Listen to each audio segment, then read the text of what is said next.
Assalamualaikum warahmatullahi wabarakatuh. Kami dari kelas 2B dan 2D program studi teknologi rekayasa internet ingin membuat video presentasi yaitu tentang materi yang ada di Netaket 1.1 dan sampai 1.9. Dan izinkan saya perkenalkan diri terlebih dahulu. Nama saya Fadila Akbar dengan NPM 2578 239 dan sebelah saya. Nama saya Mahmud Al-Hasan dengan NPM 2578 2044. Nama saya Asri Andrian dengan NPM 2578 234. Nama saya Taufik Fadila dengan NPM 2578 2114 dari kelas 2D dan sebelah saya. Nama saya Erpun Istiwajaya dengan NPM 2578 2096. Nama saya Denny Aditya Prasetyo dengan NPM 2578 2094. Dan sebelah saya. Nama saya Rafazat Ibrahim, saya dari TNI kelas 2D dengan NPM 2578 2107 dan sebelah saya. Nama saya Nagori dengan NPM 2578 2102 dan sebelah saya. Nama saya Sekar Maulia dengan NPM 2578 2112. Baik, tanpa berlama-lama langsung saja kita masuk ke materinya dan kita akan menjelaskan satu persatu biar suaranya itu jelas dan tidak memenuhi frame. Baiklah, saya Mahmud Al-Hasan akan menjelaskan materi 1.1 yaitu adalah All Network Effect or Life atau bagaimana jaringan mempengaruhi kehidupan kita dalam sehari-hari. Pertama-tama yaitu kita akan membahas tentang Network Connect Us, yaitu jaringan adalah teknologi yang menghubungkan orang dan seluruh perangkat yang ada di dunia. Pada saat ini komunikasi telah menjadi sesuatu yang sangat penting bagi manusia dan sudah setara dengan kebutuhan pokok dasar yaitu pakaian, makanan, dan tempat tinggal. Dengan adanya komunikasi, kita dapat mengetahui segala hal yang terjadi di dunia ini dalam waktu beberapa detik saja, tidak peduli mau dimanapun kejadiannya terjadi. Selanjutnya ada Cisco Network Academy. Program ini sudah ada sejak tahun 1997 dan bertujuan untuk melatih anak-anak muda agar siap menghadapi dunia kerja di era digital. Di sini kita bisa memahami bahwa teknologi bukan hanya untuk para orang-orang yang ahli, tapi bisa dipelajari oleh siapapun juga. Selanjutnya adalah ke bagian no boundaries atau perkembangan teknologi membuat batasan seperti jarak, waktu, dan lokasi tidak terlalu berpengaruh. Kita dapat terhubung dengan siapapun, dimanapun, dan kapanpun hanya dengan adanya jaringan internet. Dapat bekerja secara remote, berkomunikasi atau bermain dengan orang-orang yang ada di luar negeri, serta memungkinkan terbentuknya komunitas global yang saling terhubung tanpa batas. Selain itu, ada juga cloud computing. Cloud computing adalah teknologi yang memungkinkan kita untuk menyimpan, mengerjakan atau menjalankan sesuatu di internet, sehingga kita tidak terlalu tergantung pada sebuah handphone atau perangkat tertentu, dan dapat dilakukan di mana saja asalkan ada jaringan internet. Bisa di smartwatch, handphone, laptop, atau apapun itu, asal ada internetnya. Jadi kesimpulannya adalah jaringan memiliki peran yang sangat besar dalam kehidupan modern. Teknologi ini membantu kita berkomunikasi, bekerja, dan belajar secara lebih efisien. Oleh karena itu, memahami teknologi jaringan menjadi sesuatu yang penting bagi masa depan kita semua. Terima kasih. Baik, di sini saya Fadila Akbar akan menjelaskan 1.2 yang dimana network komponen. Kita sebagai mahasiswa di bidang IT, terkhususnya di teknologi rekayasa internet, pasti sudah tidak asing dengan namanya network komponen atau komponen yang ada di dalam jaringan. Dan saya akan menjelaskan apa saja yang ada di network komponen tersebut. Yang pertama itu host roles, yang dimana adalah perangkat yang terhubung ke jaringan dan punya alamat IP. Contohnya misalkan klien, yang dimana fungsinya itu untuk meminta data, server yang menyediakan data, dan satu perangkat juga bisa jadi keduanya. Itu adalah pengertian dan fungsi dari host roles. Selanjutnya yaitu peer-to-peer atau P2P, yang dimana adalah jaringan tanpa server pusat dan digunakan untuk saling berbagi data atau file. Contohnya misalkan sharing file antar dua laptop lewat LAN. Itu adalah contoh dari peer-to-peer. Dan untuk selanjutnya yaitu adalah end device, yang dimana end device ini adalah perangkat akhir yang akan kita gunakan atau user gunakan. Contohnya misalkan HP atau smartphone dan laptop. Itu adalah contoh perangkat end device. Selanjutnya yaitu intermediary device, yang dimana adalah perangkat perantara yang digunakan untuk mengatur lalu lintas data di jaringan. Contohnya itu seperti router, switch, dan access point yang berfungsi untuk mengarahkan data, menghubungkan jaringan, dan menjaga keamanan jaringan. Untuk selanjutnya, yang terakhir yaitu network media atau media jaringan. Jadi network media adalah yang digunakan untuk mengirim data atau berupa kabel. Contohnya misalkan kabel UTP, setelah itu fiber optik, dan kalau misalkan wireless, bisa juga wireless atau nirkabel. Seperti itu untuk media-media network media. Mungkin segitu saja penjelasan 1.2 dari saya. Saya Denny Aditya, di sini saya akan menjelaskan representasi dan topologi jaringan. Yang pertama, representasi jaringan. Arsitek dan administrator jaringan harus mampu menunjukkan seperti apa jaringan yang mereka nantinya. Mereka perlu dapat dengan mudah melihat komponen mana yang akan terhubung ke komponen lain, di mana komponen tersebut akan berada, dan bagaimana komponen tersebut akan terhubung. Jenis gambaran jaringan dikenal sebagai diagram topologi. Terminologi khusus digunakan untuk menjelaskan bagaimana masing-masing perangkat dan media ini saling terhubung. Yang pertama, kartu antarmuka jaringan atau NIC. NIC secara fisik menghubungkan perangkat akhir ke jaringan. Yang kedua, port fisik, konektor atau outlet pada perangkat jaringan, tempat media terhubung ke perangkat akhir atau perangkat jaringan lainnya. Yang ketiga ada antarmuka, port khusus pada perangkat jaringan yang terhubung ke jaringan individual. Karena router menghubungkan jaringan, port pada router tersebut sebagaimana antarmuka jaringan. Selanjutnya di sini ada diagram topologi. Diagram topologi merupakan dokumentasi wajib bagi siapapun yang bekerja dengan jaringan. Diagram ini menyediakan peta visual tentang bagaimana jaringan terhubung. Terdapat dua jaringan diagram topologi, fisik dan logis. Yang pertama di sini diagram topologi fisik. Diagram topologi fisik menggambarkan lokasi fisik, perangkat perantara dan insertual kabel. Seperti yang ditunjukkan pada gambar, Anda dapat melihat bahwa ruangan tempat perangkat ini berada diberi label dalam topologi fisik ini. Selanjutnya yang kedua, diagram topologi logika.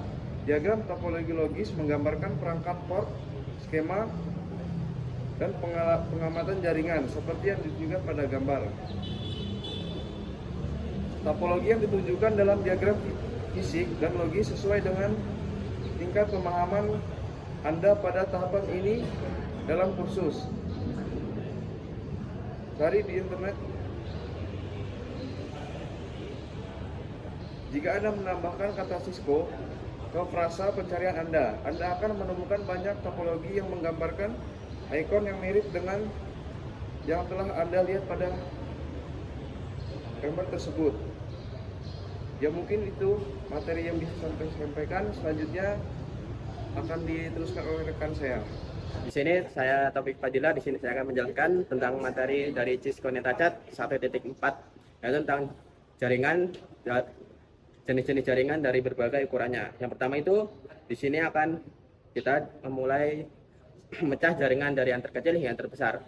Nah, jaringan komputer itu bisa disebut juga jaringan yang terkecil itu yang sederhananya itu dari dua perangkat yang terhubung yang bisa saling berbagi informasi satu sama lainnya. Itu disebut jaringan yang sederhana dari jenis-jenis jaringan komputer. Lalu yang kedua di sini ada tentang SOHO, yaitu Small Office atau Home Office, yaitu jaringan terkecil dari LAN dalam sebuah gedung atau rumah atau sekolah yang dikelola oleh satu organisasi atau satu individu saja.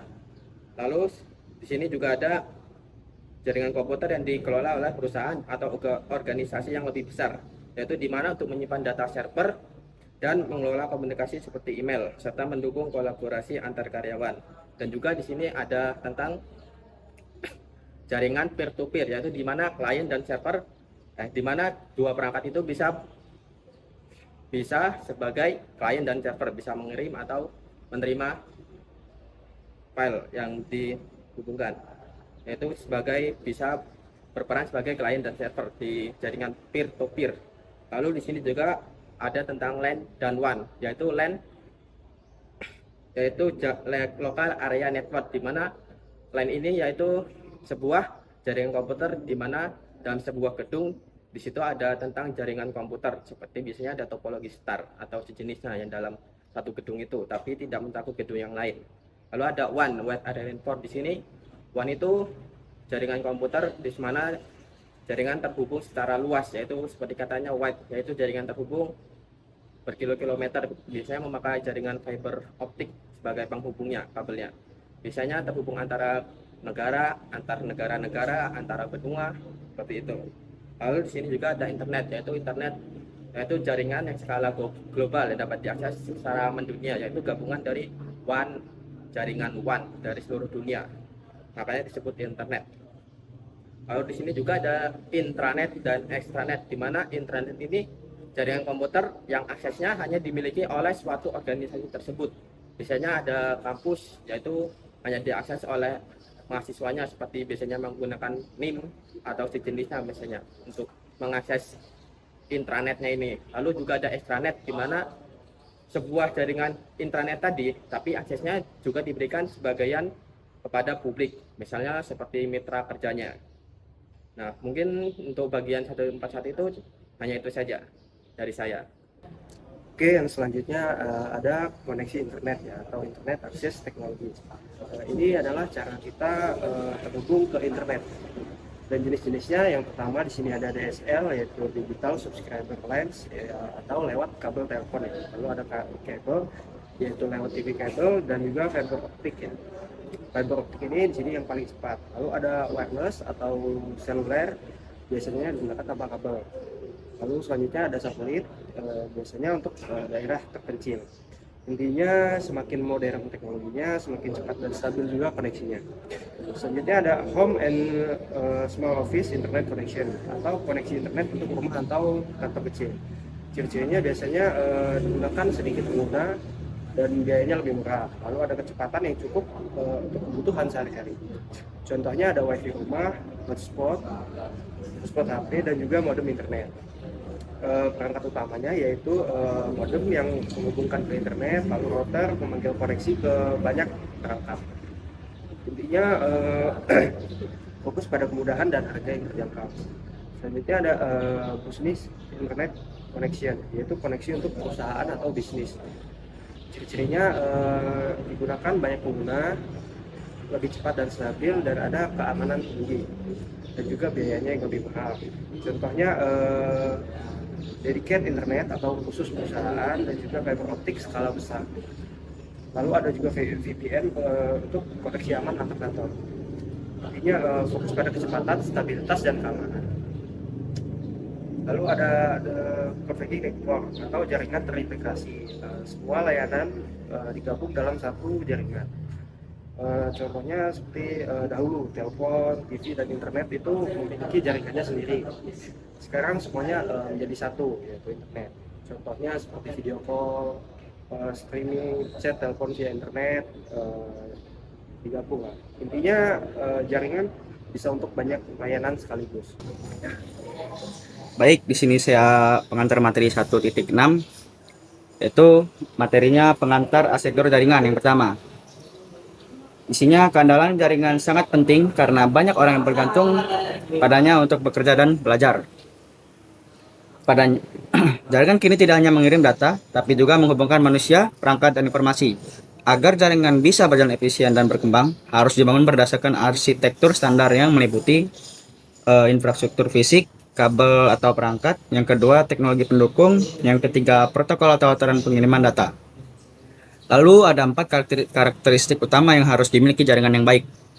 Yang pertama toleransi kesalahan, yang kedua skalabilitas, yang kedua kualitas layanan atau QoS, yang keempat keamanan. Lalu ada toleransi jaringan, kesalahan maksudnya. Yang kedua, jaringan yang toleran terhadap kesalahan artinya bisa membatasi dampak saat terjadi kerusakan atau gangguan pada jaringan tersebut dan juga bisa memulihkan dengan cepat. Lalu caranya itu gimana sih? Caranya itu adalah dengan menyediakan banyak jalur redundansi. Jika salah satu jalur putus dan akan otomatis dikirim lewat jalur lain. Salah satu cara menerapkannya adalah dengan jaringan berbasis paket, di mana data dipecah menjadi bagian-bagian kecil atau paket yang bisa lewat rute berbeda lalu disusun kembali di tujuan. Yang ketiga itu ada skalabilitas, yaitu jaringan yang dapat diskalakan, artinya bisa berkembang dengan cepat untuk menampung pengguna dan aplikasi baru tanpa menurunkan kinerja bagi pengguna yang sudah ada. Hal ini bisa dilakukan karena jaringan dibangun menggunakan standar dan protokol yang sudah disepakati secara umum, sehingga vendor perangkat bisa fokus meningkatkan kualitas produk tanpa harus membuat aturan baru. Yang keempat, kualitas layanan QoS. QoS atau Quality of Service menjadi sangat penting karena sekarang ini banyak aplikasi seperti video call, terus streaming dan suara yang membutuhkan juga butuh kualitas yang stabil pastinya. Nah, fungsi utama QoS ini itu mengatur lalu lintas data agar tidak terjadi kemacetan atau numpuk gitu. Yang kedua, memastikan dan data penting sampai dengan cepat dan lancar. Yang ketiga, menjaga kualitas layanan agar tidak terputus-putus. Kemacetan terjadi ketika permintaan bandwidth melebihi kapasitas yang tersedia. Bandwidth diukur dalam bit per detik atau BPS. Yang kelima, ada keamanan jaringan. Infrastruktur layanan dan data adalah aset berharga yang harus dilindungi. Ada dua aspek keamanan. Yang pertama, keamanan infrastruktur, yaitu melindungi perangkat keras dan lunak dari akses ilegal. Yang kedua, ada keamanan informasi, yaitu melindungi data yang dikirim dan disimpan. Untuk mencapai keamanan yang baik, ada 3 syarat utama. Yang pertama, kerahasiaan, yaitu hanya pihak yang berwenang yang bisa mengakses dan membaca data. Yang kedua, integritas, data tidak berubah atau rusak selama perjalanan dari sumber ke tujuan. Yang ketiga, ketersediaan data dan layanan bisa diakses kapan saja oleh pihak yang berhak. Halo, saya Mita Fitnadori dari kelas TRI 2D. Di sini saya akan melanjutkan chapter 1.7 yaitu Network Tabs. Kita bisa melihat bagaimana teknologi mengubah cara belajar kita di kuliah hingga aktivitas kita di rumah. Sadar atau tidak, kita belajar sekarang menjadi lebih fleksibel dikarenakan kita didorong oleh kemajuan jaringan. Nah, di sini saya akan membahas 4 tabs, yaitu yang pertama, Beyond. Tabs ini membebaskan kita menggunakan laptop, HP pribadi kita sendiri untuk kita belajar. Di satu sisi meningkatkan produktivitas kita dengan menggunakan perangkat yang kita punya sendiri. Di sisi lain, menjadi sebuah tantangan besar pada tim IT untuk menjaga keamanan jaringan. Yang kedua, ada online collaboration. Jaringan bukan sekadar akses internet, tapi bagaimana tim yang terpisah jarak bekerja sama secara real time. Seperti Cisco pada Webex yang menyediakan ruang virtual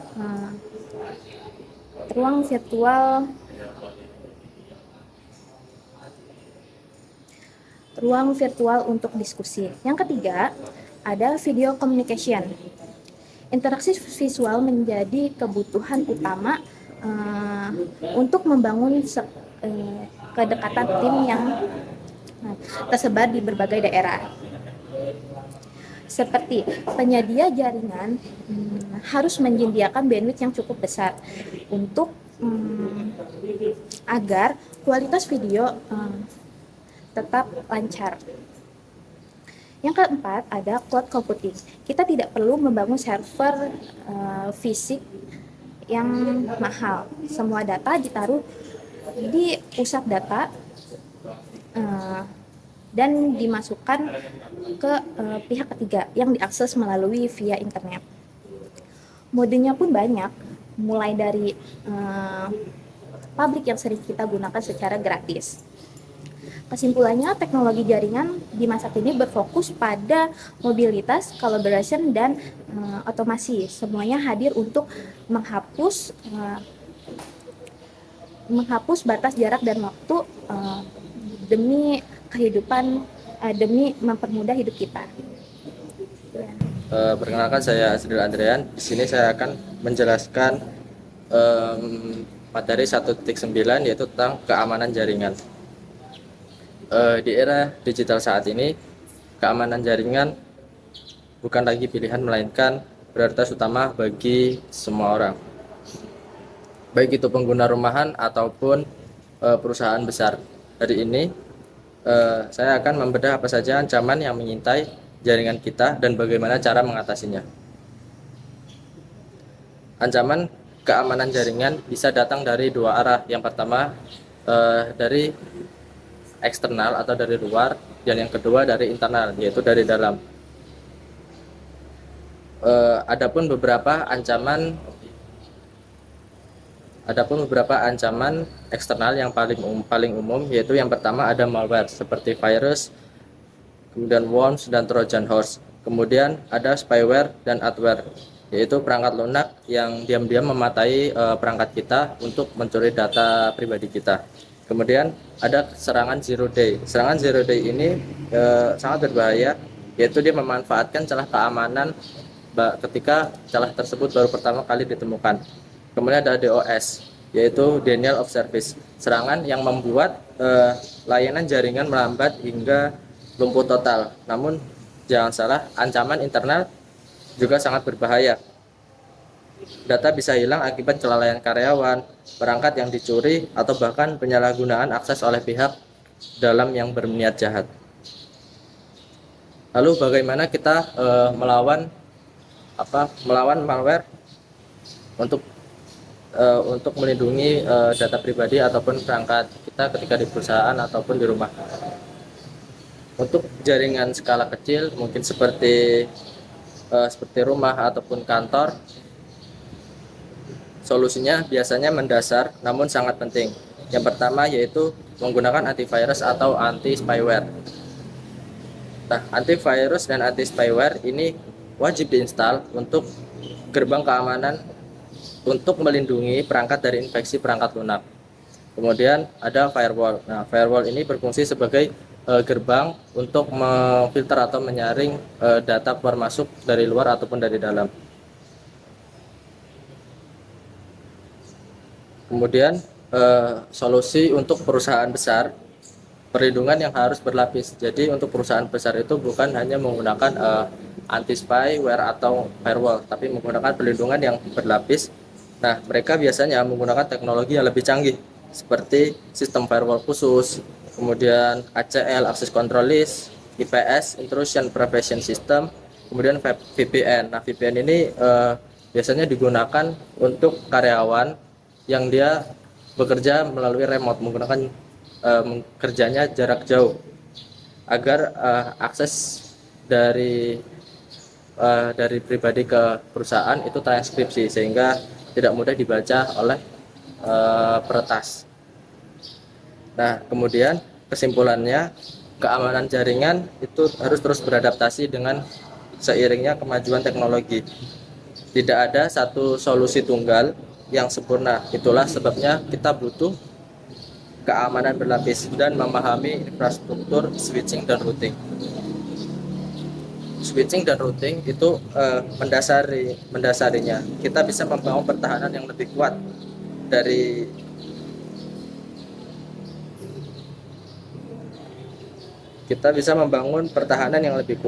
dan tetap waspada. Halo semua, perkenalkan nama saya Sekar Mulia. Di sini saya akan membahas tentang materi 1.9 yaitu IT profesional. Yang pertama kita bahas adalah CCNA, yaitu Cisco Certificate Network Associate. Nah, di mana sertifikasi ini sangat penting saat kita mendaftar pekerjaan. Atau sertifikasi ini yaitu sertifikasi dari Cisco yang membuktikan bahwa kita mempunyai pemahaman dasar tentang jaringan komputer.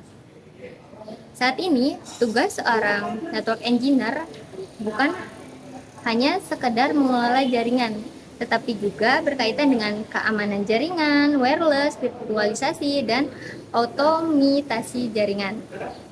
Karena itu, CCNA membantu kita memahami teknologi yang digunakan di dunia kerja saat ini. Setelah kita memiliki CCNA atau sertifikat dari Cisco ini, kita bisa melamar berbagai posisi pekerjaan seperti network administrator, network engineer, dan juga network arsitek. Untuk mencari lowongan pekerjaan, kita juga bisa memanfaatkan website Netakat atau platform pencarian kerja seperti Indeed dan Glassdoor. Dengan kata kuncinya seperti IT atau Cisco CCNA. Jadi, bisa disimpulkan pada materi kali ini adalah CCNA atau Cisco Certified Network Associate adalah langkah awal yang penting untuk kita sebagai siswa atau sebagai mahasiswa untuk memulai karir di bidang IT, terutama di bidang networking. Terima kasih. Baik, mungkin cukup sekian video presentasi dari kami yang menjelaskan tentang materi dari 1.1 sampai 1.9. Jika ada salah kata, kami mohon maaf. Kami akhiri. Wassalamualaikum warahmatullahi wabarakatuh.